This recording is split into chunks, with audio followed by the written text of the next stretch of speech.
a gente tem, né?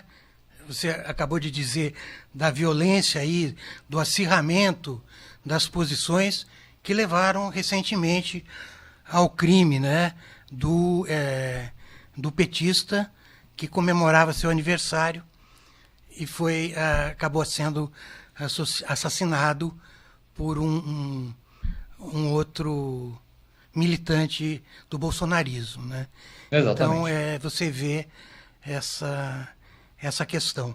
Você tem uma Com muita questão preocupação, até porque, se nós observarmos os fatos recentes dos noticiários, nós estamos presenciando uma escalada de violência.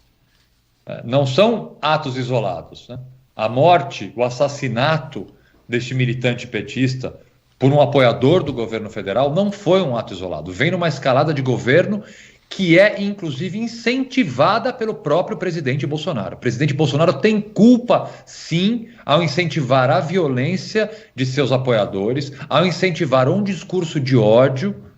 E, portanto, essa escalada de violência, que eu não gostaria de ver aumentada, mas eu tenho que ser realista aqui, né? Tem que ser transparente e imaginar que nós teremos, sim, um futuro bastante complicado nos próximos meses, até outubro e até pós-eleição, de uma escalada de violência no nosso país, que nós, como sociedade civil organizada, nós, como democratas, e aqui não importa o partido, não importa a ideologia, é momento de união de todo o campo democrático. Esse campo democrático pode ser formado por partidos de direita, por partidos de centro, por partidos de esquerda. Não importa, neste momento, o seu posicionamento ideológico, contanto que você tenha como norte, como espinha dorsal, a defesa da democracia e das instituições, que é justamente o que o extremismo não tem.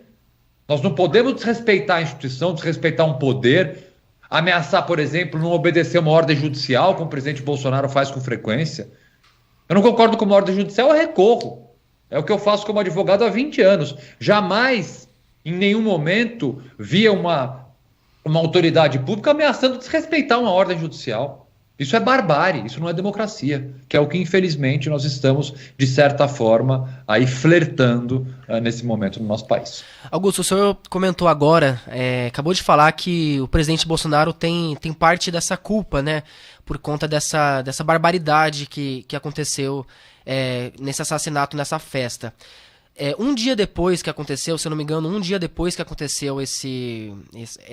essa morte, o presidente postou no Twitter dele que ele dispensa qualquer apoio de pessoas que apoiam a violência, né? Foi uma frase que repercutiu bastante na internet.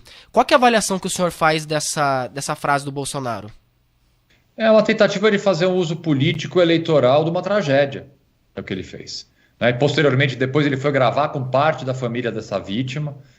No dia seguinte, ele faz uma declaração que não tem relação com esse caso, mas tem relação com outro caso que chocou a todos nós, daquele médico que estuprou suas pacientes, dizendo que esse médico, na verdade, ele foi formado por uma faculdade, por um centro acadêmico, que teria uma ideologia A ou ideologia B. É extremamente revoltante que um presidente da República se utilize da tragédia alheia com fim eleitoral.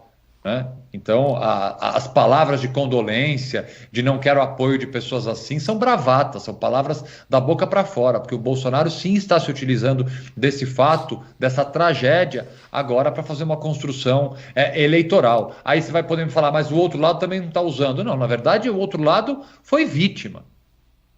Não há aqui, por isso que houve uma simetria. Esta morte foi causada pela polarização dos extremos. Não, você tem um lado que propõe a violência, você tem um outro lado que você pode não concordar politicamente, mas não propõe ruptura nenhuma.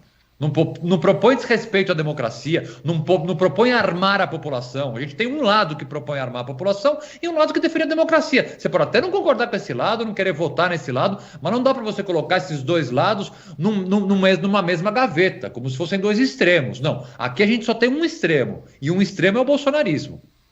Ponto.